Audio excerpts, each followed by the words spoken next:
Pop, I'm bringing Sasha's parents down to your place for the entire month of August. That's fine, right? Oh, and we'll be carrying some supplies. So just leave the spare key with the neighbor.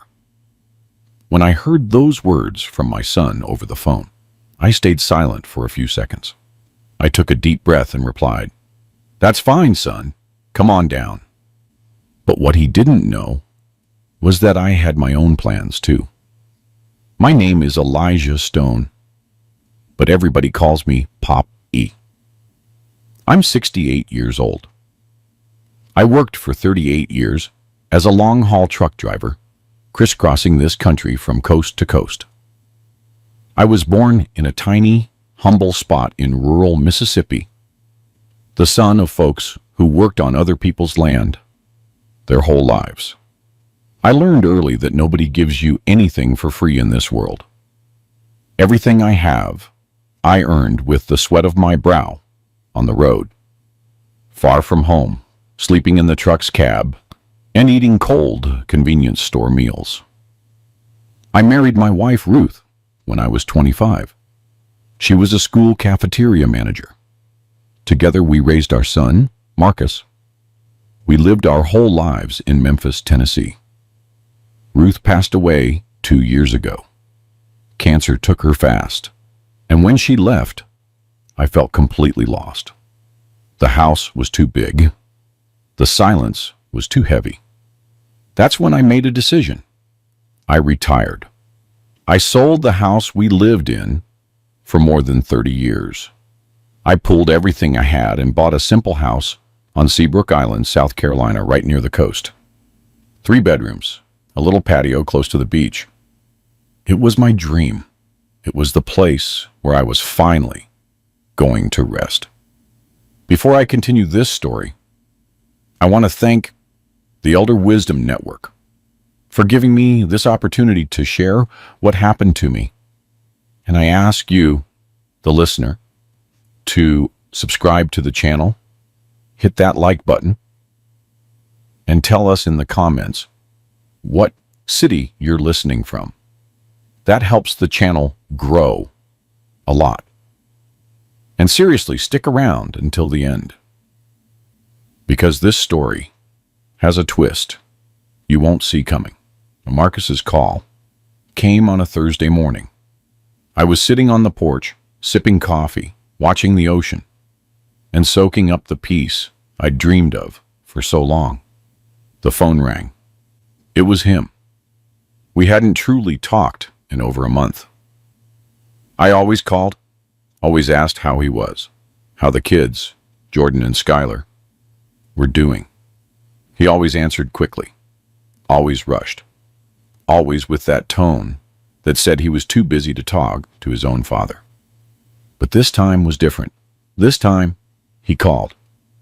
And the minute I answered, I knew by his voice he wanted something. "What's up, Pop? Everything good?" he started. I told him everything was fine. I asked about him, Sasha, and the grandkids. He answered on autopilot. And then it came. "Hey, Pop, I'm calling because we're planning our vacation. Sasha and I want to take her parents to the beach. They've never been. And since you have that house down there on Seabrook, we thought we'd spend the month of August with you. It's cool, right? It'll be great. The kids will be happy." I stared out at the ocean, the waves breaking on the sand, the wind hitting my face, and the realization sank in slowly.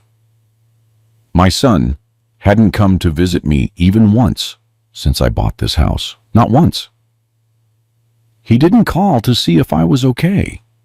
He didn't ask if I needed help. He showed zero interest in the place his own father chose to live out the rest of his life. But now he wanted to bring his in-laws to stay for a whole month in my house. A whole month. I felt something strange in my chest. It wasn't anger. It was disappointment. It was sadness, mixed with the feeling that I was being used. "Pop, you there?" he asked on the other end. "I am," I replied.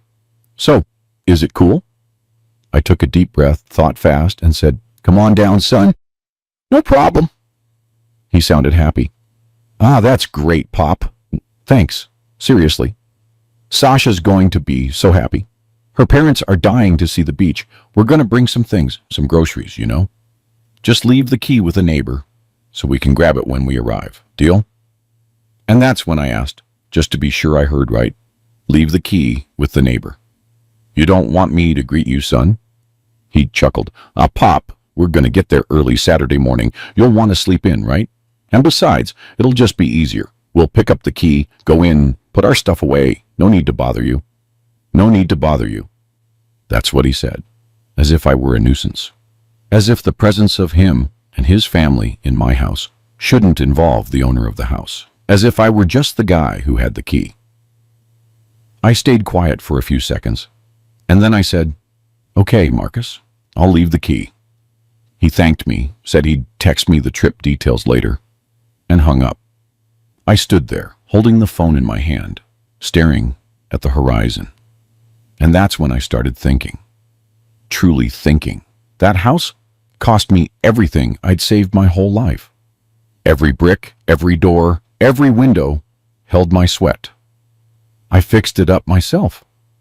I painted walls, even as my back ached. I fixed the plumbing with my knees protesting.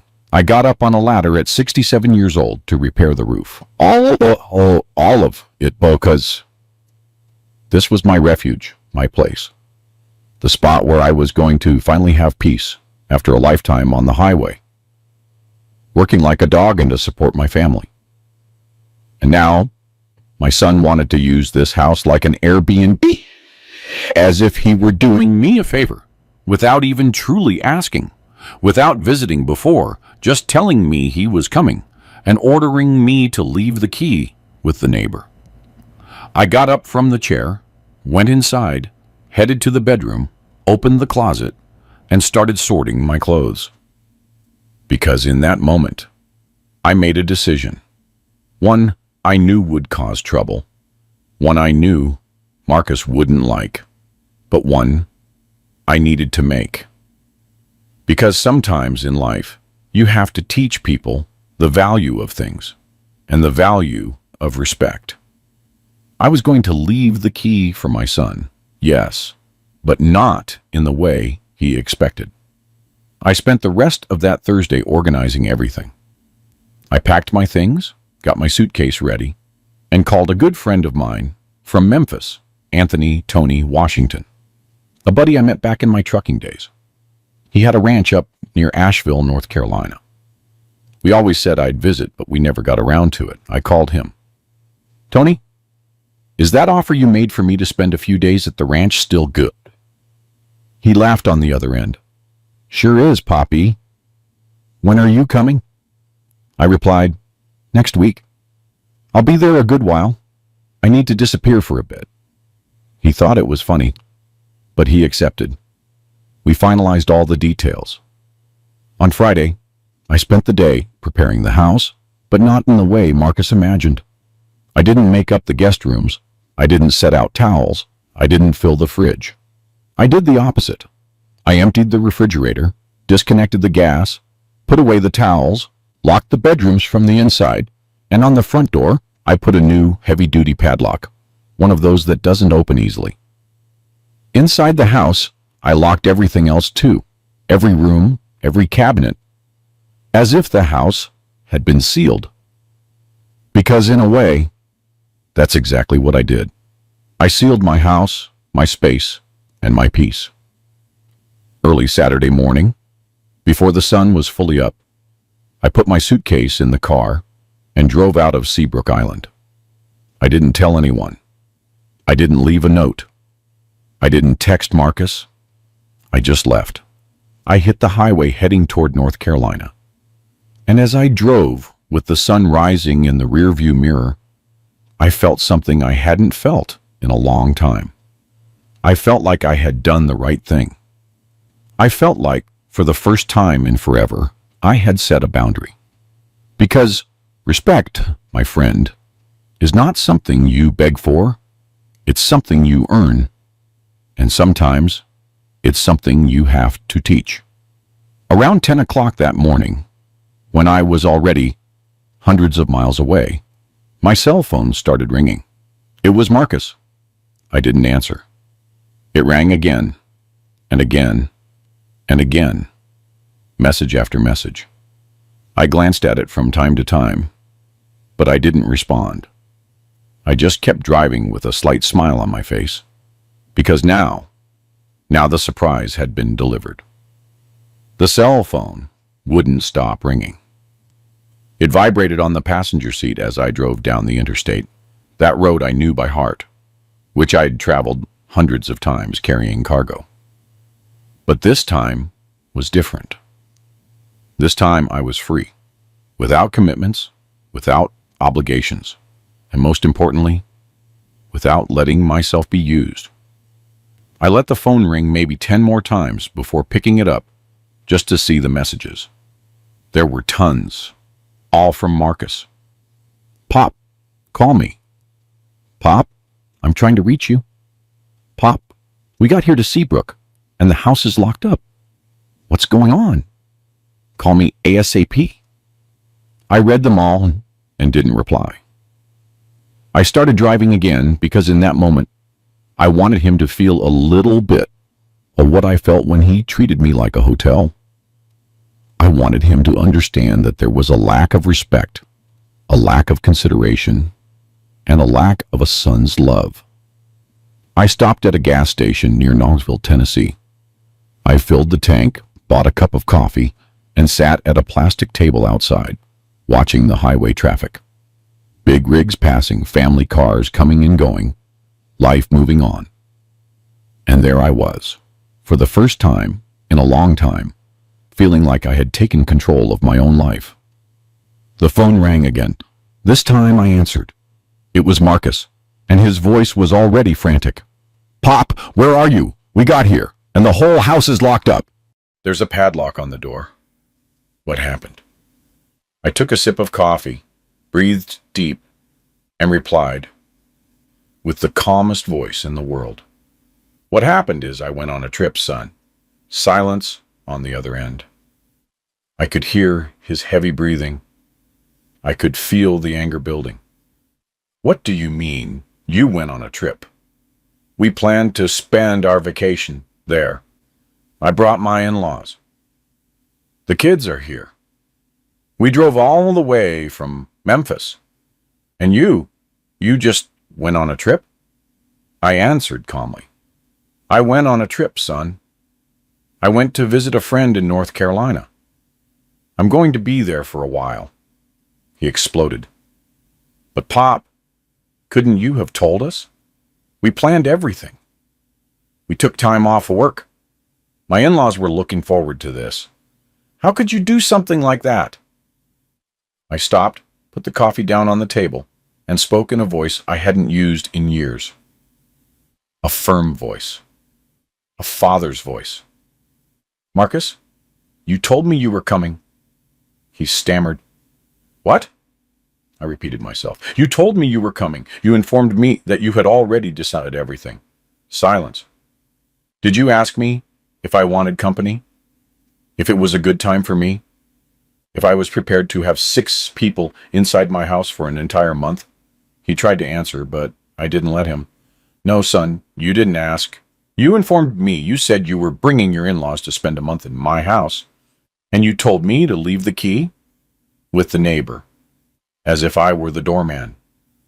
I heard him take a shaky breath on the other side. I heard Sasha saying something in the background. I heard the noise of the children, and I continued. "You haven't come to visit me even once since I bought this house. Not once. You didn't call to ask if I was well. You showed no interest. But when you needed a free beach house for your vacation, suddenly you remembered I exist." His voice was low. "That's not it, Pop." I replied, "Yes, it is, Marcus. It's exactly that. And you know what I have learned in these 68 years of mine? That you don't show respect only when you need something. You show respect always, or not at all." I hung up the phone. My hands were shaking a little, My heart was pounding hard. Because talking to your own son like that isn't easy, right? You raise your children with so much love, so much sacrifice, that when a moment like this comes, you feel like you're failing somehow. But I wasn't the one who had failed. It was him. And he needed to understand that. I finished my coffee, got back in the car, and continued the drive. About 2 hours later, I arrived at Tony's ranch near Asheville. The place was beautiful. A simple little house, surrounded by fields, a small creek running behind it, chickens in the yard, and the kind of silence you only find far from the city. Tony greeted me with that powerful hug that only true friends give. "What's up, man? I thought you were never going to show up." I hugged him back. "Well, Tony, finally made it." He looked at me with that knowing look. "You run in from something?" I smiled. "I ran away from disrespect." We spent the afternoon talking. I told him everything, from Marcus's call to the locked house. Tony listened, shaking his head. When I finished, he said something that stuck with me. "Poppy, you did the right thing. A son doesn't own his father, and a father isn't obligated to put up with disrespect. Sometimes you gotta teach the other person that you deserve respect too."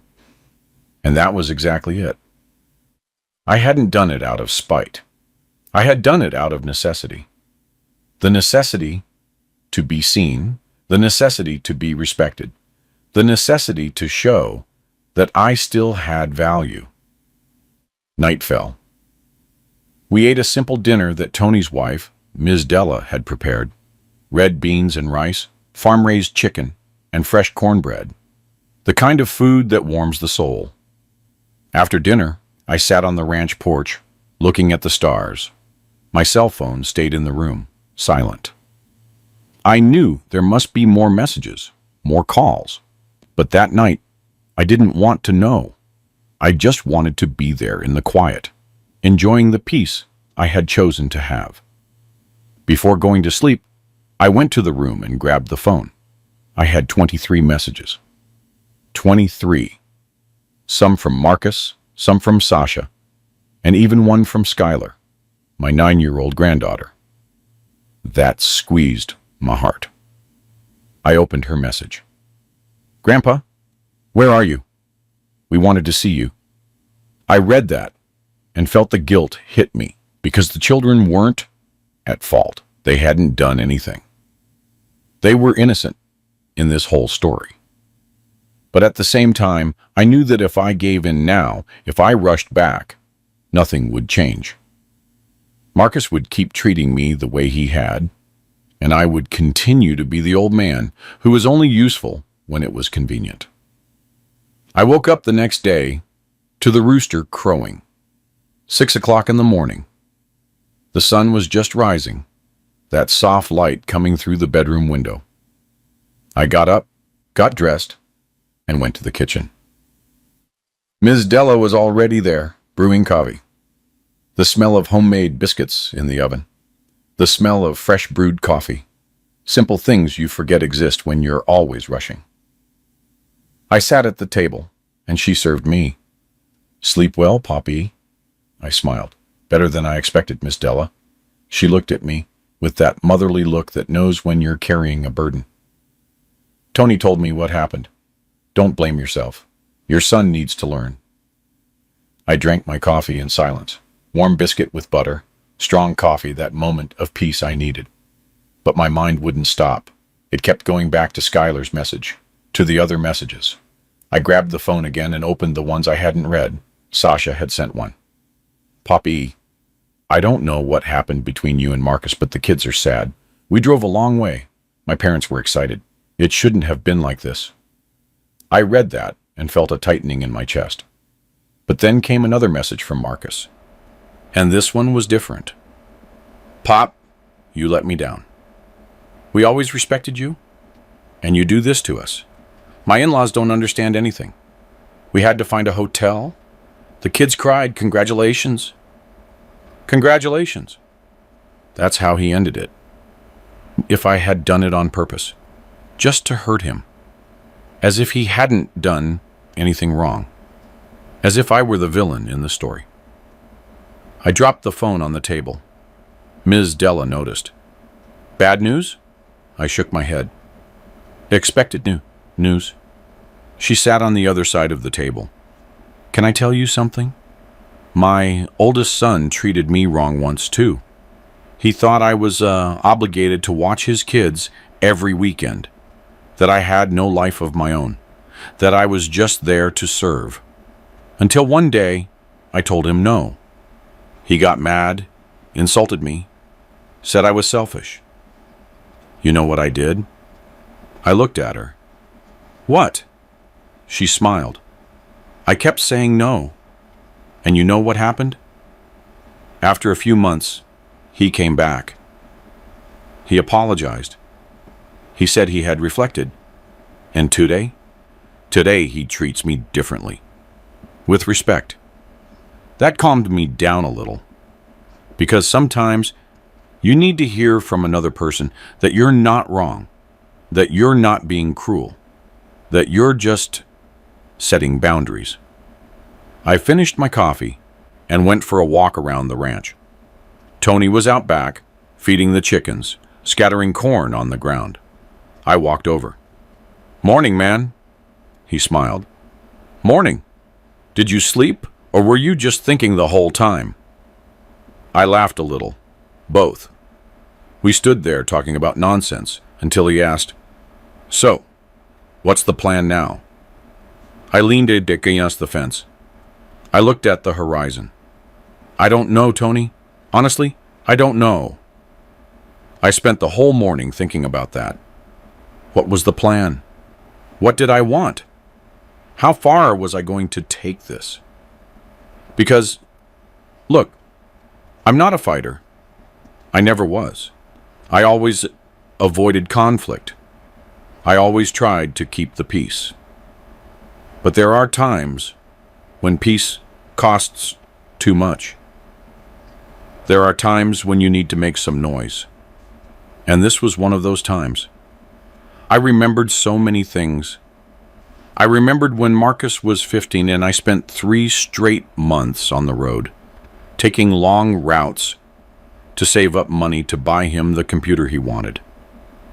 I remembered when he turned 18, and I worked on Sundays to pay for his high school graduation party. I remembered when he got married, and Ruth and I gave half the money we had saved to help with the down payment on their apartment. And I remembered when Ruth was sick, in the hospital in her final days, and Marcus only showed up twice, 2 times. He said he had an important project at work, that he couldn't take time off. His mother was dying, and he had an important project. I sat down under a tree there on the ranch. The sun was hot, the wind was moving the leaves, and I started to cry. I cried quietly.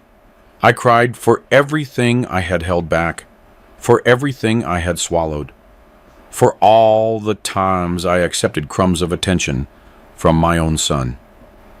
Because the truth, the painful truth, is that this story about the beach house wasn't an isolated incident. It was just one more.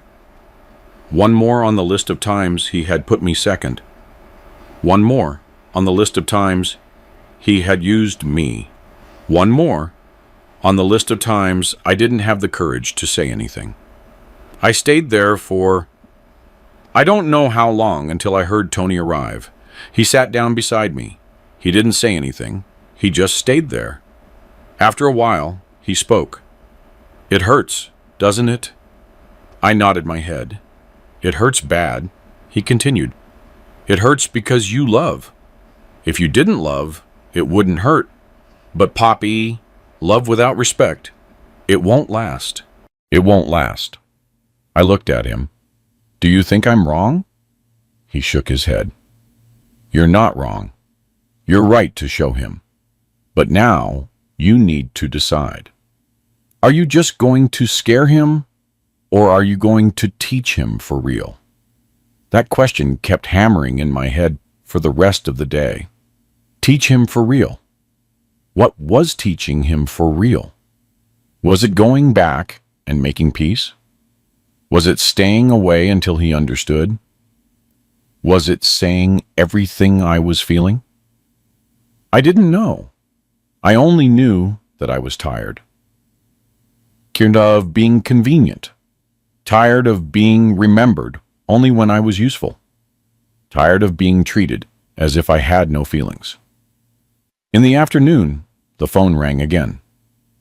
This time, it wasn't Marcus. It was Jordan, my 12-year-old grandson. I answered. Hello, Grandpa. His voice was low, a little shy. Hey, Jordan, how are you? He took a while to answer. Grandpa, Dad's mad at you. Mom is too. They don't want me to call you, but I wanted to know why you're not here. I closed my eyes, breathed deep, and told him the truth. Jordan, sometimes adults do things that hurt others, and when that happens, you need to stop and think. I didn't leave because I don't love you guys. I left because I deserve respect too. He stayed quiet. Then he asked, Are you coming back? I replied, I don't know, son. I don't know yet. I hung up and stared at the phone. This was affecting me more than I imagined, because it's one thing to have problems with your grown son, and another thing entirely to see the grandkids in the middle of it. They hadn't asked to be born into this family. They hadn't asked to be in this situation. But they were, and I was either part of the problem or part of the solution. I didn't know yet. Night came again. We ate dinner. I talked more with Tony and Ms. Della. They gave me support. They gave me refuge. They gave me peace. And that's exactly what made me realize something. I had true friends. People who took me in without an agenda. People who respected me without needing anything in return. And my own son wasn't doing that. Before bed, I typed out a message to Marcus. I didn't send it right away. I saved it in drafts, but I wrote it. Son, you called to inform me that you were going to spend a month in my house. You didn't ask. You didn't want to know if it was a good time. You didn't show interest in seeing me before. You just wanted to use the house. And when I didn't let you, you called me a disappointment. But the disappointment, Marcus, the disappointment is me because I raised a son who doesn't understand what respect is. I looked at the message, read it again, and hit send. After I sent that message, I lay down in bed and stared at the ceiling. My heart was racing. My hands were sweating because telling the truth hurts. Even when you're right, even when you're defending your own dignity, it hurts. It hurts because you know that on the other side is someone you love, someone you raised, someone who carries your blood. But sometimes you have to choose between being loved and being respected. And I had chosen to be respected. The phone stayed silent for a while. I thought Marcus wouldn't respond. I thought he would ignore it, stay angry, or block me. But then, around midnight, the phone lit up. A message from him. I picked it up, shaking a little, opened it, and what he had written knocked the wind out of me. Pop, you've always been like this. Always stubborn. Always had to be right. Mom was the one who put up with you. I can't take it anymore. Stay there with your arrogance. Stay alone. Because that's what you want, isn't it? To be alone. I read that 3 times. Always been like this. Stubborn. Arrogance. And worst of all, Mom was the one who put up with you. I sat up in bed, my breathing heavy, Because that wasn't just anger. It was malice. It was wanting to hurt on purpose. It was throwing Ruth's absence in my face, as if she had endured me instead of loved me, as if her marriage to me had been a burden. And in that moment, I wanted to call, to scream at him, to tell him everything I was feeling. But I didn't. Because if the road taught me anything, it's this. When you're angry, you say foolish things, you hurt people, you destroy things. So I breathed. I counted to 10 and simply turned off the phone. I barely slept that night. I kept tossing and turning, thinking about everything, thinking about Ruth, thinking about how sad she would be seeing this. She always used to say, "Poppy, Marcus is stubborn. You need to be patient with him." And I always was. But patience has a limit. Understanding has a limit. Everything has a limit. And mine had been crossed a long time ago. When morning came, I got up exhausted and went to the kitchen. Ms. Della was there again. She looked at me and immediately knew. "Bad night?" I sat at the table. "Terrible." She poured me coffee and served me a biscuit, then stayed there, waiting for me to talk. I told her about the message, about what Marcus had said about Ruth. When I finished, she shook her head. "That wasn't your son talking. That was his anger. That was his bruised pride." I looked at her. "But it hurt just the same." "Ms. Della." She nodded. "I know. And it's going to hurt more before it gets better. But you need to stay firm. Because if you go back now, if you apologize for something you didn't do, it'll be worse. It will teach him that he can disrespect you without consequence." I spent that entire Sunday in silence. Tony invited me to go fishing in the creek that ran behind the ranch. I accepted. We sat there on the water's edge, with our rods in our hands, barely talking, just enjoying the silence. And it was good. It was good because it reminded me that I didn't need much to be happy. I didn't need a big house.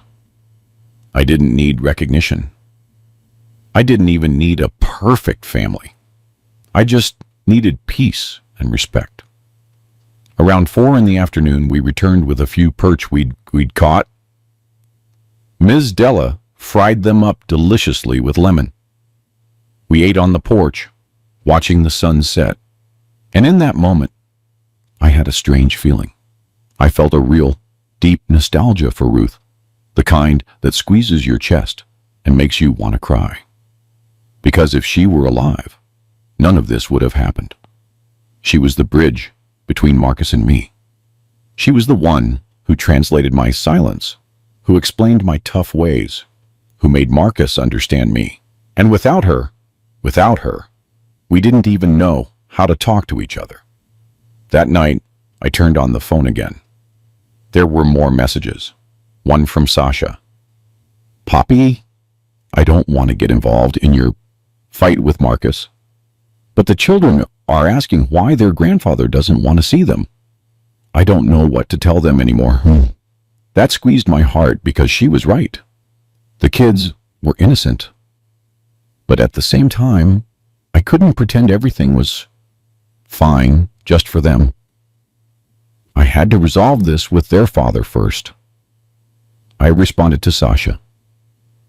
"Tell the children that their grandfather loves them. But there are things adults need to resolve first. And this has nothing to do with them." Then came another message from Marcus. "Pop, we're leaving tomorrow. The vacation didn't work out. My in-laws were disappointed. The kids were too. I hope you're happy." I read it and didn't respond, because there was nothing to respond to. He was still playing the victim. He was still blaming me. And as long as he didn't understand his part in this story, we weren't going to get anywhere. I woke up Monday, and decided I was going to stay a few more days at the ranch. I wasn't in a hurry to go back. I wasn't in a hurry to face everything. I needed time. Time to think, time to reorganize myself. Time to decide what I was going to do next. But one thing was clear. Marcus and I were no longer father and son. Not in the way we should be. We were two people living in different worlds who only spoke out of politeness. I helped Tony on the ranch. I fixed fences, painted gates, and dug flower beds. Hard work that tires the body but calms the mind. And it was good. It was good to put my hands to work again, to feel that I was still useful, that I could still do things. Because getting old isn't just about your body changing. It's about your mind, too. You start to feel disposable, useless, a burden. And I didn't want to feel that way. I didn't want Marcus to make me feel that way. Late that afternoon, I sat with Tony on the porch. He lit a hand-rolled cigarette. I just watched the horizon until he asked, "Have you thought about what you're going to do?" I breathed deep. "I don't know, Tony. Part of me wants to call Marcus, ask him to talk. Another part wants to let him come looking for me, because I'm tired of always being the one who chases." He took a drag, let the smoke out slowly, and said, "You know what the problem is, Poppy? You spend your whole life teaching your children to be strong, independent, not to need you. And when they grow up and really don't need you anymore, you feel lost, because your whole identity was built on being dad. And then the question comes up, who am I without being his father?" That hit me because it was true. I had spent 42 years being Marcus's father, being the provider, the protector, the problem solver. And now I was just Elijah, the retired guy, the widower, the old man with the beach house. And that was scary. It was scary because I didn't know who that Elijah was without the weight of being dad. We stayed there talking until night fell. And when I went to sleep, for the first time in days, I was able to rest more peacefully because I had understood something. What was happening wasn't just about the beach house. It wasn't just about respect. It was about identity. It was about Marcus needing to learn that I wasn't just his dad. I was a person with desires, with boundaries, with dignity. And it was about me needing to learn that being a father didn't mean accepting just anything. It also meant knowing how to say no. On Tuesday morning, the phone rang. Unknown number. I answered hesitantly. "Hello?" On the other end, an older woman's voice. "Poppy?" I replied that it was. "This is Lord Winston, Marcus's mother-in-law, Sasha's mother." My body tensed up. What did she want? Why was she calling me? She continued. "Look, I know this isn't my business, but I needed to talk to you because I saw everything that happened. And I wanted you to know that I understand." I stayed silent. She went on. "You didn't do anything wrong. Marcus was the one who was disrespectful. My husband and I didn't know what to say when we got there and saw the house locked up. But later, when Sasha told me how the call went, how Marcus informed you instead of asking, I understood. And I told my husband, her father's right. I couldn't believe what I was hearing. My son's mother-in-law defending me. I thanked her. She said one more thing before hanging up. You didn't deserve to be treated like that, and I hope Marcus realizes that before it's too late. I hung up the phone, and for the first time in days, I smiled. That call from Mrs. Winston changed something inside me. I can't quite explain what, but it changed. Because until that moment, I had been feeling alone. I was feeling like everyone was on Marcus's side. Like I was the stubborn old man, the foolish old man who didn't understand anything. And then a person who barely knew me, who was my son's mother-in-law, comes along and tells me, "You're right." That was priceless. That was worth more than any forced apology. I told Tony and Ms. Della about the call. They were as surprised as I was. "See, Poppy, even the in-laws admit you're right." "That's something," Tony said. Ms. Della added, "And look, she wasn't obligated to call you. She did it because she wanted to, because she felt it was the right thing to do. It was true. And that gave me a strength I hadn't expected to have." I spent that Tuesday feeling lighter. I helped Ms. Della in the garden. We harvested tomatoes, lettuce, and cilantro. Simple things that seem silly, but are good for the soul. In the afternoon, I went for a walk alone around the ranch. There was a dirt road that went up to a small hill, and from there you could see the little town below. I sat on a rock, looked at the landscape, and started thinking about Ruth again. Thinking about how she would react if she were alive. Would she be on my side? Would she tell me I overreacted? Or would she understand? I remembered a time years ago when Marcus was in his 20s. He had borrowed money. He said he would pay it back the next month. Ruth and I scraped together what we could and lent it to him. A month passed, then 2, then 3, and no sign of repayment. We never even charged him interest, because he was our son, right? But then his birthday came around, and he threw a party. He spent money on drinks, food, and decorations. And we were struggling because we had lent him the money. Ruth was sad.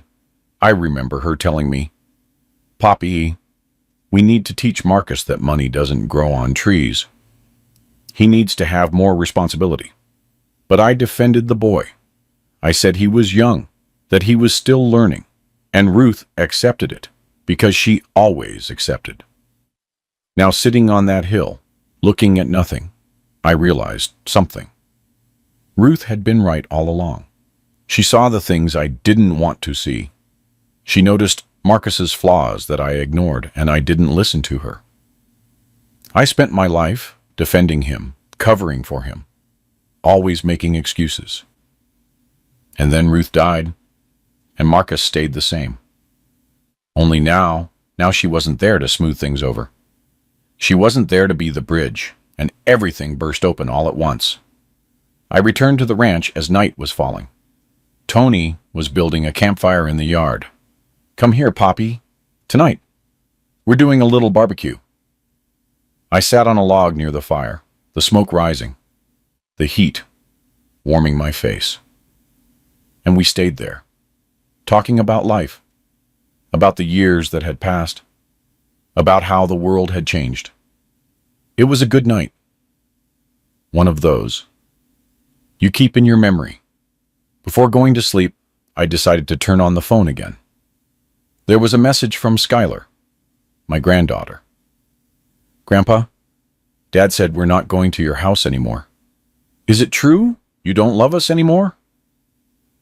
My heart squeezed, because that's what Marcus was doing. He was using the children. He was putting them in the middle.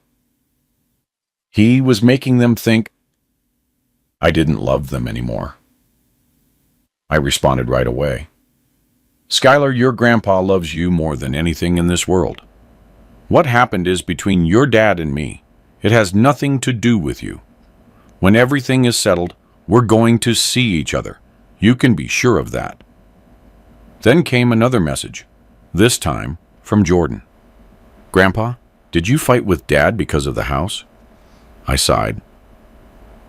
I replied, "Jordan, it wasn't just about the house. It was about respect. You'll understand someday." He sent a heart emoji. And that made me feel that at least the kids still loved me. They still saw me as their grandfather, and not the villain their father was trying to paint. On Wednesday morning, I woke up with my mind made up. I was going back to Seabrook Island. Not because I was giving up, not because I was scared, but because I couldn't keep running forever. That was my house, my place, and I wasn't going to let Marcus take that from me. I told Tony. He understood. You're going back to do what? I thought for a moment. I'm going back to live my life. If Marcus wants to talk, we'll talk. If he doesn't, that's his problem. Tony smiled. Now you got it. Now you're on the right track. I packed my things. I thanked Miss Della for the hospitality, for the food, for the kindness. I hugged Tony tight. Thanks, man. You saved me. He patted my back. We saved each other, Poppy. I just gave you a place to find yourself. I got in the car, started the engine, and hit the road back home. The drive was calm. I thought about everything that had happened, everything that had changed in just a few days. I had left Seabrook Island feeling used, disrespected, and invisible. And now I was returning feeling firm, secure, and certain of my worth, because I had learned something important. I didn't need my son's approval to know I had value. I already had value. I always did. And if he couldn't see it, that was his problem, not mine. I arrived at Seabrook Island late that afternoon. The town was quiet as usual. Empty beach, cloudy sky. I parked the car in front of the house. I looked at the door, with the padlock I had put on myself, and for the first time, I didn't feel guilty. I felt pride in having had the courage to stand up for myself. I took the key out of my pocket, opened the padlock, and went inside. The house was exactly as I had left it, silent, clean, intact. I opened the windows, let the air in, and started putting everything back in order. I ran a load of laundry, plugged in the fridge, went to the supermarket to buy some groceries. And little by little, I went back to my routine, back to my peace. That night, I sat on the porch, watching the ocean, the sound of the waves, the wind on my face. That smell of salt I loved so much. And I thought, this is why I bought this house, to have peace. And nobody was going to take that from me. I grabbed the phone, checked the messages. There was a new one from Sasha. Poppy, Marcus isn't doing well. He won't talk about what happened. He just stays quiet and moody. I think he's regretful, but he doesn't know how to say it. I just wanted you to know that. I read the message and didn't respond, because it wasn't the moment. If Marcus was regretful, he needed to come talk to me. He needed to apologize. He needed to acknowledge his mistake. I wasn't going to make things easy. Not this time. Because respect is earned, and he still had a long way to go. I settled into my routine for a few days. Morning walks on the beach, chats with the neighbors, playing dominoes at the community center, sunsets on the porch. That simple life I had dreamed of having. And you know what I realized? I didn't need a lot to be happy. I didn't need visitors all the time. I didn't need constant attention. I just needed peace and respect. On Saturday, a week after I returned, I was at the fish market buying fish when I ran into Mr. Charles, a neighbor who lived 3 houses down. "What's up, Poppy? You disappeared on us." I smiled. "I went to visit a friend." He leaned in, looking a little embarrassed. "Listen, I don't want to pry, but last week, a car with a family stopped by looking for your house. I thought they were relatives. They asked about you to Mr. Henderson, the neighbor across the street, man. When He told them you weren't here. They seemed a little lost. Then they left. I thanked him for the information. So, Marcus had come. He had arrived with the whole family, found the house locked, and left. I returned home with that information swirling in my head. And you know what I felt? Nothing. No anger, no pity, no satisfaction. Just emptiness. A strange emptiness, because part of me had expected him to react, differently, to understand, to come back to apologize. Not to just use the house. But no, he just wanted what he always wanted. An advantage. That night, I sat on the porch again, but this time with a different feeling. A feeling that something had changed forever. And it had changed because a rift had opened between Marcus and me, and I didn't know if it could be fixed. A week passed, then two, and nothing. No message from Marcus, no call, nothing. It was as if we had agreed on a silence, a heavy silence, the kind that hurts more than any fight. Because at least in a fight, you're communicating. In silence, you're just giving up. I kept up my routine. Walks, fish market, beach, neighbors. But there was something different now. There was a weight, an emptiness. Because no matter how hard I tried to convince myself that everything was fine, that I had done the right thing, it still hurt. It hurt to know that my son had turned his back on me. It hurt to think that maybe we would never have a real relationship again. And it hurt, above all, to think that my grandchildren would grow up distant from me. One Thursday afternoon, I was on the porch when a lady walked by with a little boy about 5 years old. The boy had a toy car in his hand, and he was showing it to his grandmother, all excited. "Look, Grandma, look how fast it goes." And she, so patient, knelt down, looked at it, and acted impressed. I watched that and felt a pang in my chest. Because I wanted to have that with my grandchildren. I wanted them to come show me their toys. I wanted to hear them call me Grandpa. I wanted to be a part of their lives. But because of their father's pride, because of his stubbornness, it was being taken away from me. I went inside the house, sat on the sofa, and for the first time since everything started, I thought about giving in. I thought about calling Marcus and saying, "Son, let's forget this. Come here, bring the kids, let's talk." But then I remembered his message. I remembered the part about Mom was the one who put up with you. I remembered the disrespect, and the urge left me because giving in wouldn't solve anything. It would just teach him that he could treat me badly every time, and I would eventually accept it. On Saturday, I went to the community center to play dominoes with the fellas. There was Mr. Armando, Ms. Cleo, Osvaldo, and Paul. People my age, retirees who gathered there every weekend. We played, we talked to, we laughed. It was good. It was simple, and it was sincere. In the middle of the game, Armando asked, "So, Papi, when's your son coming to visit you?" The table went quiet. Everyone knew it was a sensitive topic. I breathed deep. "I don't know, Armando.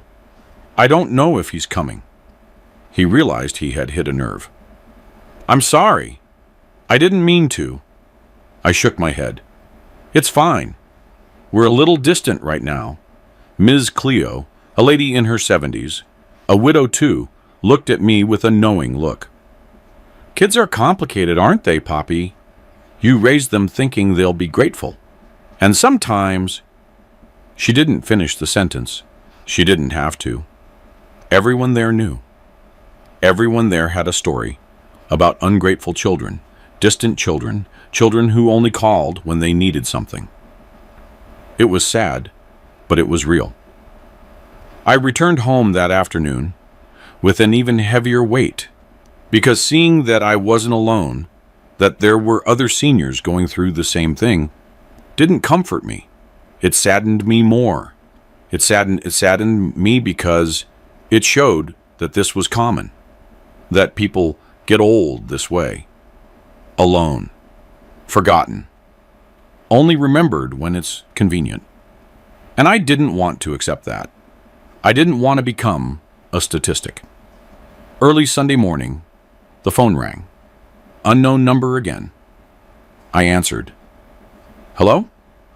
On the other end, the voice of Mr. Winston, Sasha's father and Lord's husband. Poppy, good morning. This is Ernest. We met briefly that day in Seabrook. I replied that I remembered him. He continued. Look, I know this isn't my business, but Lord's asked me to call you. Marcus is being very stubborn. He doesn't want to talk to you. He doesn't want to apologize. And we're seeing how much this is affecting the kids, Sasha, and you too. I stayed quiet. He went on. You didn't deserve to be treated like that. And I told Marcus so. I told him he was arrogant, that he was disrespectful, but he's proud, very proud, and he's drowning in it. I asked, and what do you want me to do, Mr. Winston? He sighed. I don't know. I just wanted you to know that not everyone is against you. And if it's up to Lords and me, we'll keep telling Marcus that he's wrong. I thanked him. I hung up and thought about it. My son's father-in-law calling me to support me. That was so unusual. It almost seemed like a joke. But it was true. And that showed me something. The problem wasn't me, it was Marcus. He was the one who had to change. He was the one who had to grow up. He was the one who had to learn. I spent that Sunday reflecting on everything. And Monday came. I was in the kitchen making coffee when I heard the front gate squeak. I looked through the window. It was Skylar, my granddaughter, all alone, with a small backpack on her back. My heart leaped. I ran out. I opened the door. Skylar, what are you doing here? She looked at me, with those big eyes full of tears. Grandpa, I ran away from home. I took the bus by myself. I wanted to see you. I couldn't believe what I was hearing. I looked out at the street, searching for adults, searching for someone. But there was no one. Just her, a 9-year-old girl who had taken the bus alone, traveling from Memphis to Seabrook Island. Over 600 miles alone. My God. I knelt down to her height, grabbed her shoulders. Skylar, does your mom know you're here? She shook her head. No, nobody knows. I left early this morning. I said I was going to my friend's house, but I came here. Tears started falling. Grandpa, why don't you love us anymore? My heart broke. I hugged her tight and whispered in her ear, That's not true, Skylar. I love you. I love you so much. She sobbed. Then why won't you come home? Why can't we go to your house anymore? I took a deep breath. I held back the tears that were coming, because in that moment, I realized the extent of the damage this fight had caused. It wasn't just between Marcus and me. It was affecting everyone, especially the children. I took her inside. I gave her water. I sat with her on the sofa and explained in the simplest words I could. Skylar, what happened is not your fault or Jordan's fault. It's something between your dad and me, and we're going to fix it. But that doesn't mean I don't love you. She looked at me. But Grandpa, Dad said you're selfish, that you only think about yourself. That cut me deep. It cut me to the core because Marcus was turning his own children against me. He was poisoning them. I grabbed the phone and called Marcus. No answer. I called again. Again. No answer. On the fourth try, he picked up. His voice was dry. What? Marcus, Skylar is here. Taichum is on the other end. What do you mean she's there? I replied. She took the bus alone. She came to visit me. You didn't even know your daughter had left the house. I heard him shouting on the other side. I heard Sasha in the background, hysterical. I heard Jordan asking what was going on. And in the middle of all that confusion, Marcus yelled at me, "Are you crazy for letting her come alone?" I exploded. Am I crazy? She came because she misses her grandpa, because you're putting it in her head that I don't love her anymore. You're destroying everything, Marcus. Everything. He yelled back. I didn't let her come. She ran away because they're poisoning her, because they're putting it in her head that her grandpa doesn't love her anymore. I hung up in his face because there was nothing more to say. Not in that moment. My hands were shaking. My heart was pounding so hard, I felt like it would jump out of my chest. I sat down on a kitchen chair, breathing deep, trying to calm down. Skylar was in the living room, scared by all the arguing. I went over to her, knelt down to her height again. I'm sorry, sweetie. I'm sorry for yelling. It wasn't at you. She hugged me tight. Grandpa, I don't want you and Dad to fight. I stroked her hair. Me neither, my love. Me neither. I made her a sandwich. Ham and cheese, orange juice, simple things. She sat on the sofa, ending slowly. Quiet. I stayed there watching her, thinking. How did a 9-year-old girl have the courage to do something like that? To take the bus alone? Travel hundreds of miles? Come all the way here? It could only be desperation. The desperation of a girl who felt she was losing her grandfather. While she ate, the phone wouldn't stop ringing. Marcus.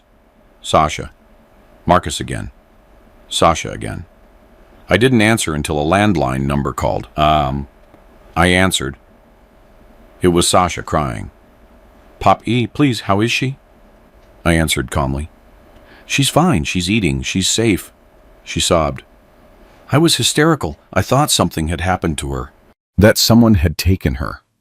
I understood her desperation. Sasha, breathe. She's here with me. Nothing is going to happen to her. She took a deep breath, trying to calm down. Marcus wants to come get her right now. I looked at Skylar. It's fine. Tell them to come. I hung up and looked at my granddaughter. She had stopped eating. She looked at me fearfully. Grandpa, are they going to yell at me? I knelt down to her height. No, Skylar. They'll be worried. They'll be upset. But they won't yell at you because they love you. And when you love someone, you're scared to lose them. She nodded, but she still looked uncertain. Are you going to fight with Dad when he gets here? I thought about the answer. No, we've fought enough. Now it's time to talk. I spent the next 3 hours waiting. Skylar stayed on the sofa watching cartoons on TV. I stayed on the porch looking at the gate, my heart racing, because I knew that when Marcus arrived, it was going to be difficult. It was going to be tense. But at the same time, it was the opportunity for us to finally talk truthfully. Without messages. Without the phone. Face to face. Around 3 o'clock that afternoon, a car stopped in front of the house. It was him. He got out quickly. Sasha too. Jordan came with them. Marcus didn't even look at me. He headed straight for the door. I opened it before he could knock.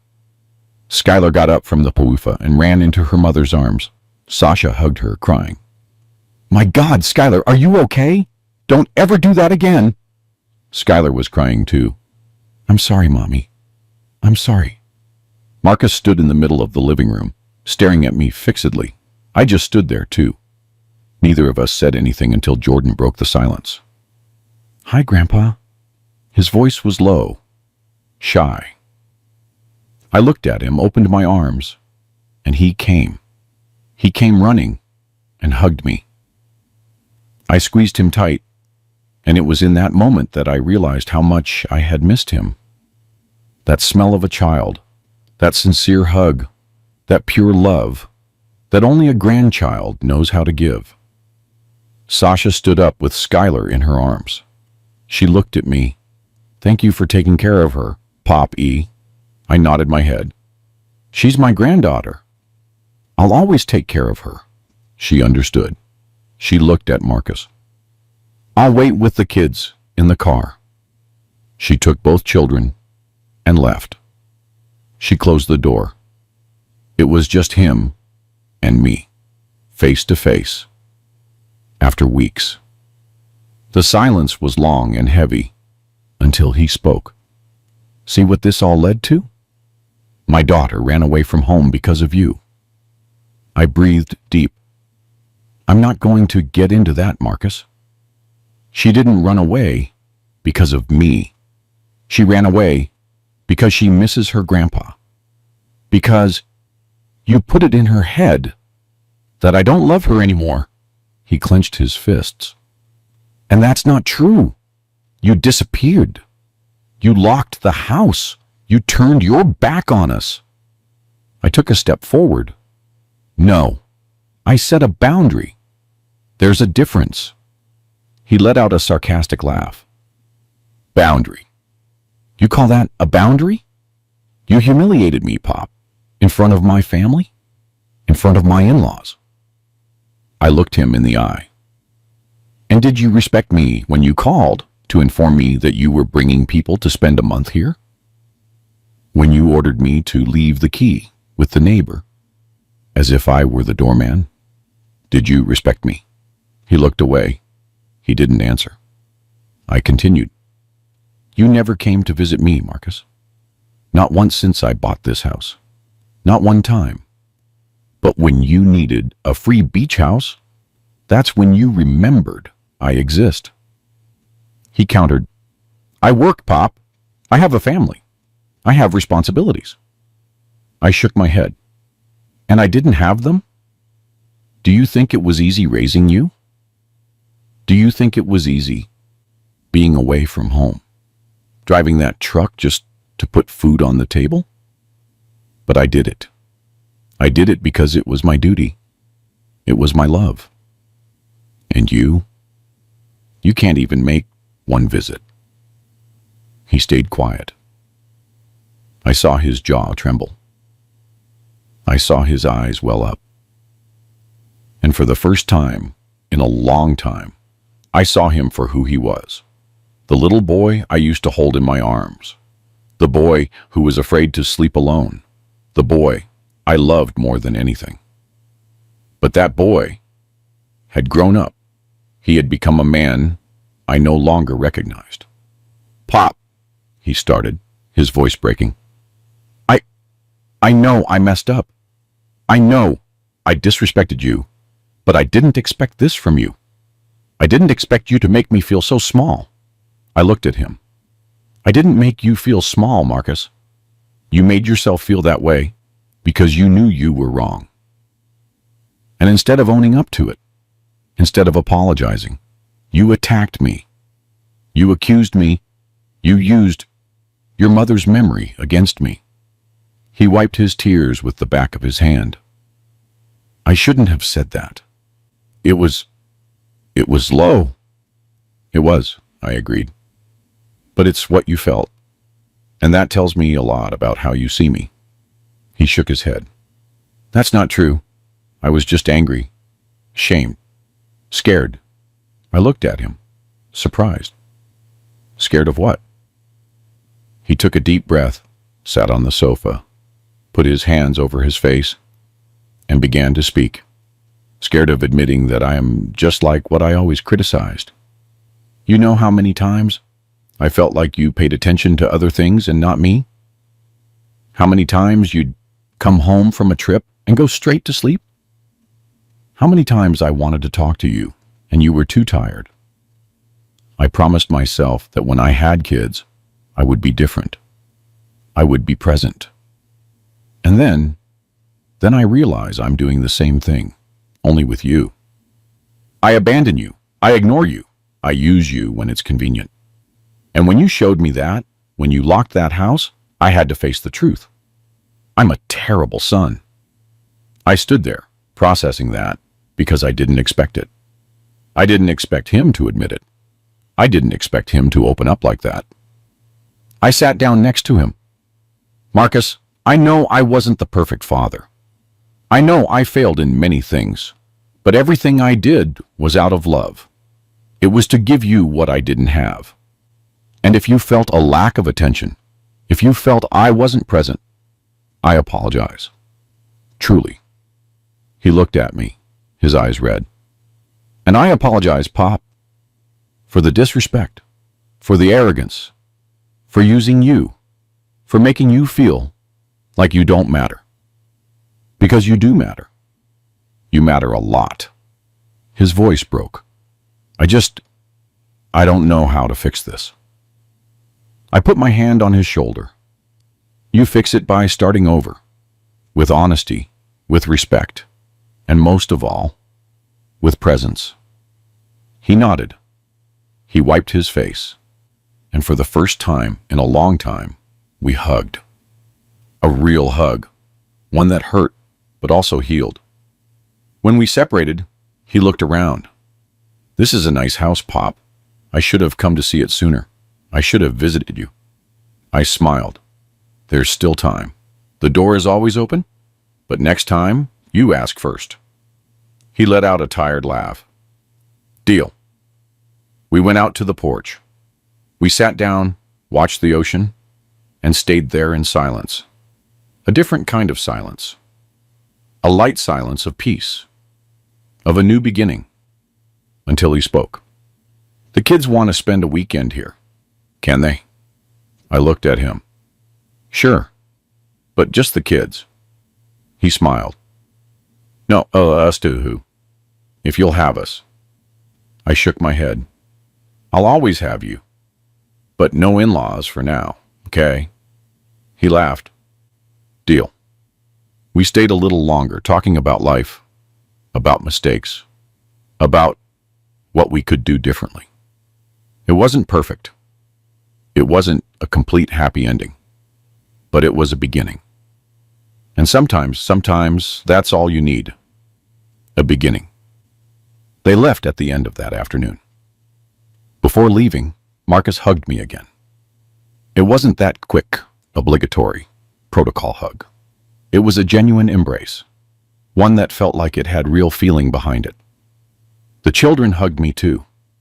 Skylar didn't want to let go. Grandpa, promise we'll come back. I held her face. I promise. And next time, you don't have to run away to come see me. Okay? She smiled.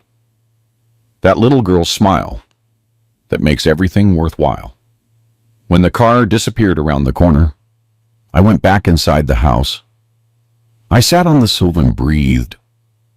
I took a deep breath, as if I had finally let go of a weight I had been carrying for a long time. It had been hard. It had hurt. But it had been worth it, because now there was hope. Hope that things could be different, that we could rebuild what had been broken. The following days were strange. Good, but strange, because I wasn't used to having hope. I was used to accepting that Marcus was just distant and busy. But now he was sending texts. He was asking how I was. He was sending pictures of the kids. Simple things, but they made a difference. And I responded. I didn't hold on to resentment. I didn't wait for him to always take the first step. We were both trying. That a Friday, he called me. Pop, we were thinking of coming down Saturday, just for the day. Is that all right? I felt my heart warm. Sure, son. What time will you get here? He said they would arrive in the morning. He asked if I needed them to bring anything. I said no. that I would prepare everything. And when I hung up, I stayed there, holding the phone with a smile on my face, because he had been the one who called. He had been the one who asked. He had been the one who showed interest. And that meant so much. I woke up early Saturday. I went to the market. I bought steaks, salad greens, and sodas for the kids. I bought those cookies that Skylar likes. I returned home, cleaned everything, tidied the rooms, and made sure everything was organized, because I wanted them to feel welcome. I wanted them to feel that this house was theirs too, not in the sense of using it, but in the sense of belonging. They arrived around 10 in the morning. The children jumped out of the car, running. "Grandpa!" I hugged them both. Jordan was growing fast, almost my height. Skylar, still small, was full of energy. Marcus and Sasha came behind, carrying a few bags. "We brought some things," Sasha said. I thanked them. We went inside. It was a good day. We sat on the porch. We talked. We laughed. The kids went to play on the beach. Marcus and I stayed there, drinking coffee, watching them from afar, and he said, "Pop, I thought a lot this week about everything that happened, and I realized one thing. I never thanked you.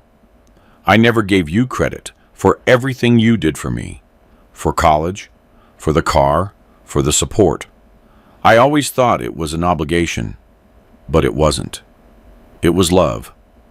I looked at him. "Son, a father doesn't do things expecting thanks. He does them because he wants to, because he loves." He shook his head. "I know, but still, thank you. Really." I got emotional. I didn't expect that. I didn't expect him to acknowledge it. I put my hand on his shoulder. "You're welcome, Marcus, and thank you too for coming back, for giving us a chance to fix this."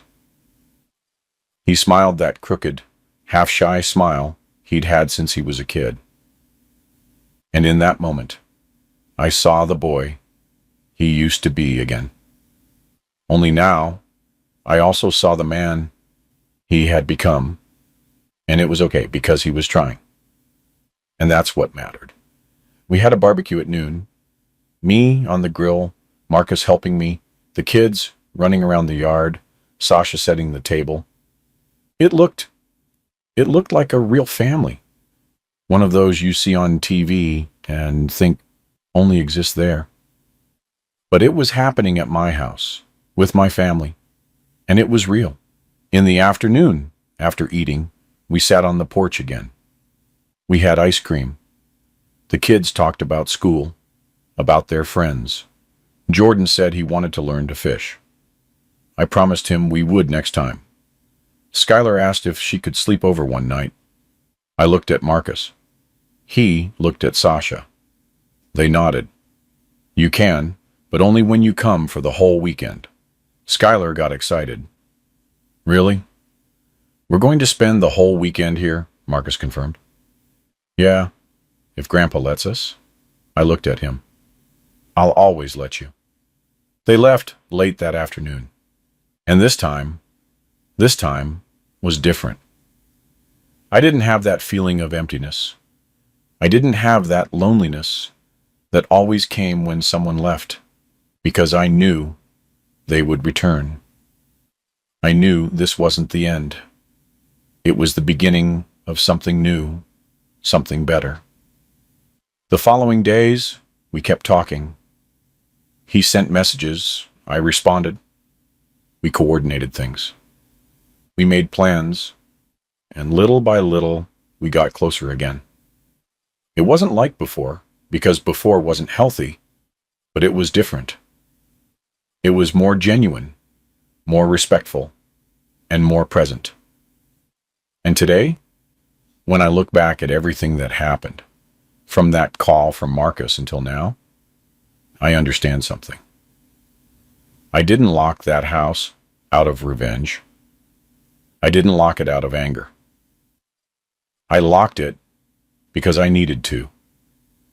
I needed to respect myself. I needed to show that I still had worth, that I wasn't just the old man with the beach house. I was Elijah Stone, a man who worked his whole life, who raised a son who lost his wife, who started over, and who deserved to be treated with dignity. Many people judged me when they heard the story. They said I was cruel, that I used the children, that I overreacted. And maybe I did overreact. Maybe there was another way to resolve it.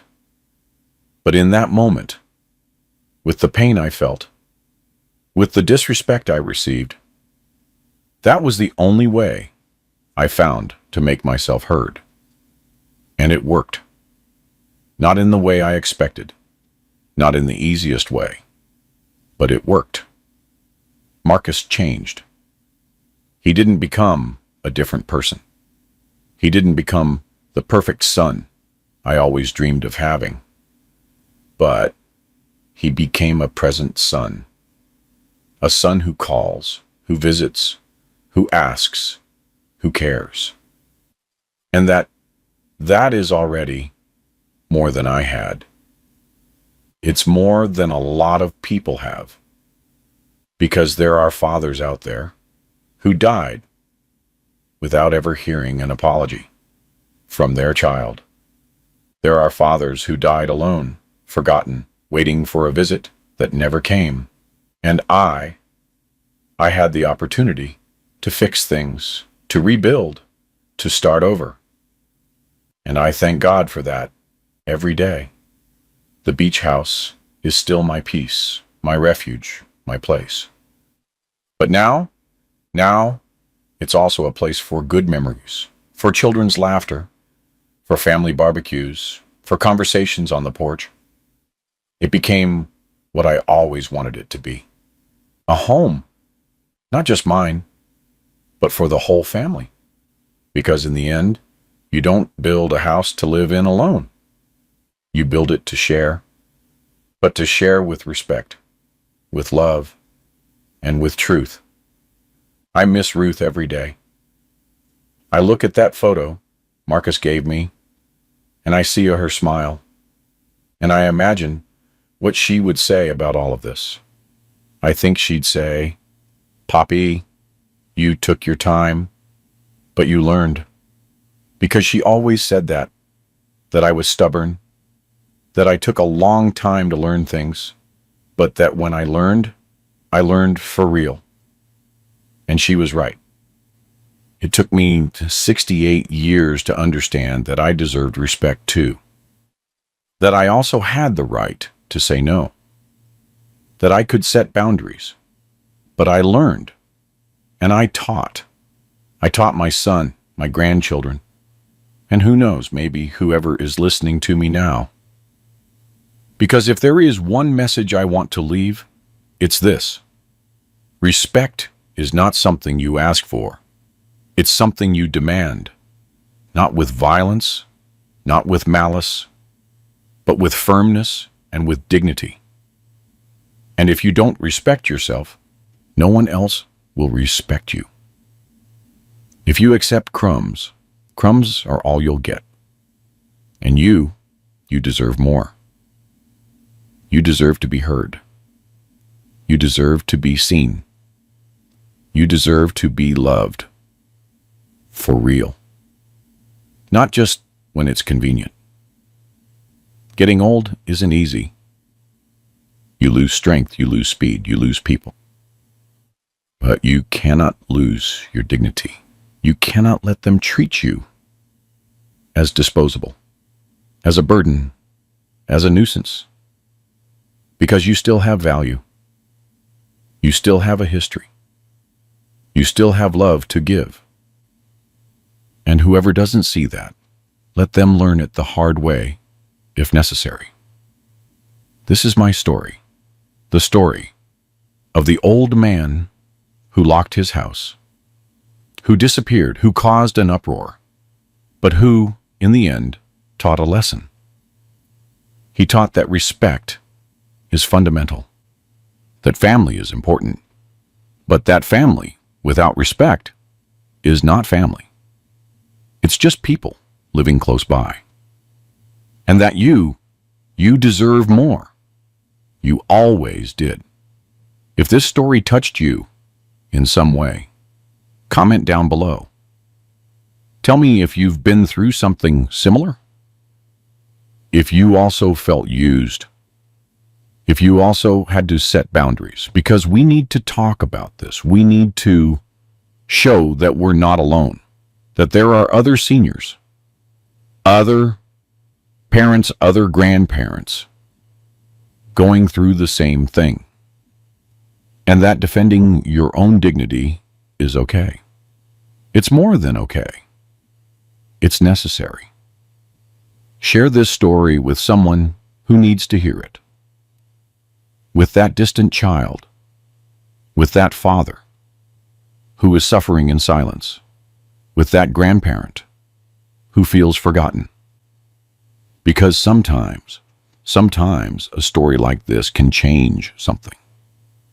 It can wake someone up. It can save a relationship. It can save a life. And if you made it this far, thank you. Thank you for listening to me, for giving me the opportunity to tell my story, to share my pain, and also my victory.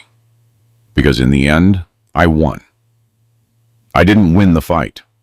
I won against indifference. I won against disrespect. And I reclaimed my place, my value, and my dignity. And that, nobody will ever take that from me again.